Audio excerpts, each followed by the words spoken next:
Hey everybody, this is my 10-gallon pea puffer tank I've got in my office, and I'm going to be making some changes to this tank fairly soon. I want to get a good look at it now before the changes start to occur.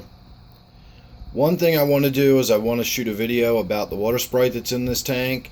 I'm still waiting for the one here on the right to sort of start sprouting some roots. This one's ready for the demonstration I want to give. I want to show you specifically what I'm talking about with the roots and the way the roots develop. Likewise with this one, but it has not started developing roots yet, so I'm kind of waiting on that before I get in there and really trim them back. But they're getting really big and bushy. If you look in the top, you can kind of see, I'll lift the lid a little bit here, you can kind of see they're, both growing up and out of the water, and they're certainly covering a lot of the water surface. So it's time to get in there and do something with them. I did just get in and do a big water change tonight. I was actually getting really concerned. About a week ago, I'd kind of noticed I hadn't seen my pea puffer in a few days, and she's normally out and about, and I see her swimming around the tank, and so I started looking for her. And every day I was coming in here and I was spending several minutes looking in the tank and really craning my neck and getting down, looking through the ends, and some pretty thick vegetation in there. And if you're familiar with pea puffers, they're just tiny little things, and they're a yellowy green color. They vanish when they get into stuff like that. So I looked and looked and looked, and I was more or less to the consensus that she must have died like her companion. I had two of them in there for a while. I guess almost about a year now, maybe a little more than a year. And one of them died recently. And I thought, well, maybe she did too. Maybe, just couldn't take my water anymore, or, maybe I don't do water changes frequently enough in this tank or something. So I was in there tonight doing a water change, and there she was. She was out and about swimming around looking at me. She seemed normal enough, and I was going to do a happy look at my puffer video. And by the time the water change was over, she was just down, kind of lying in the plants right here, and it almost looked like she once again was dead, and just like the current had pushed her down into the plants. I moved my finger around in front of her, and when I got right in front of her, she sort of darted backwards a little bit, but then just stopped moving again.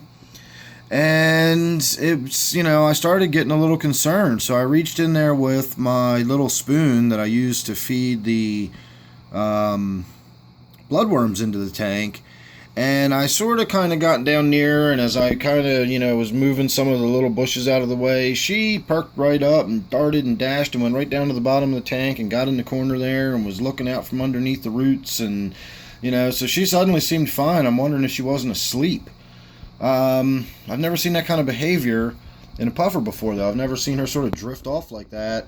Maybe now that she's in there by herself, the behavior is different. And when I say by herself, I mean without another puffer to harass her, because she was the smaller of the two. She was the one that was bullied all the time, not the larger. So maybe just by having the tank to herself and she's no longer bullied, maybe I'm seeing different behavior than when she was constantly stressed and on her toes and on the lookout for when the big bully was going to come around and chase her around the tank.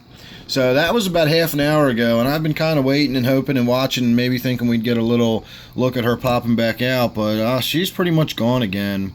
I have found some tiny, tiny little guppy babies in here that I didn't know were in here, so the female in here has continued dropping babies periodically as time goes on.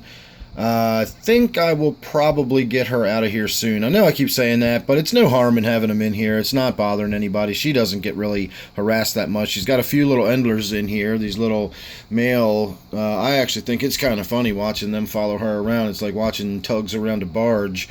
But I could probably pull her out of here one of these days and get her down into my T-bar tank in the basement, where I've got some other female guppies, and they can all live in there as a nice little sorority, and they'll live happily ever after without anybody bothering them.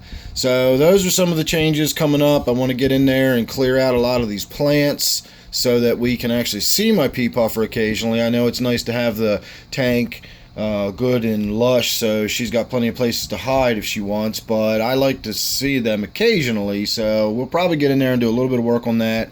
And then the big change that's going to happen to this tank, I'm going to do a time-lapse video. I'm going to use my other camera, And every couple of days I'm just going to shoot a few minutes of video or a few seconds of video or something, and we're going to see how this tank morphs over time, because I think either later tonight or tomorrow, the next day or two, I'm going to be pulling one of my rubber lips out of my quarantine tank in the basement, and this tank is getting one of them. My 29-gallon miscellaneous is another. The diatom algae is growing all over the glass. All of the stuff inside the tank is starting to get brown. Coloration on it again. It's getting that patina of growth.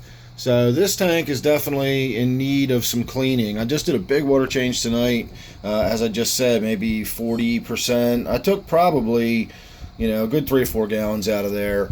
And next step is going to be to get it cleaned up. I deliberately did not wipe the glass or anything else down.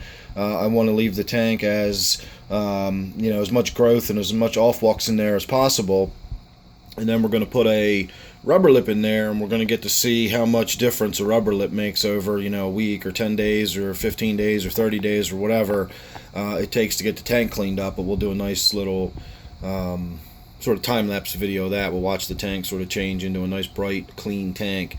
So make sure you're subscribed. That way you won't miss any of that or anything else I got coming up. I still do plan on shooting some more videos talking about nitrates and a few other little odds and ends like that. And if you're subscribed, you won't miss any of that. So don't forget, this one is my Pea Puffer tank. Thanks again for watching. I'll see you real soon in the next one.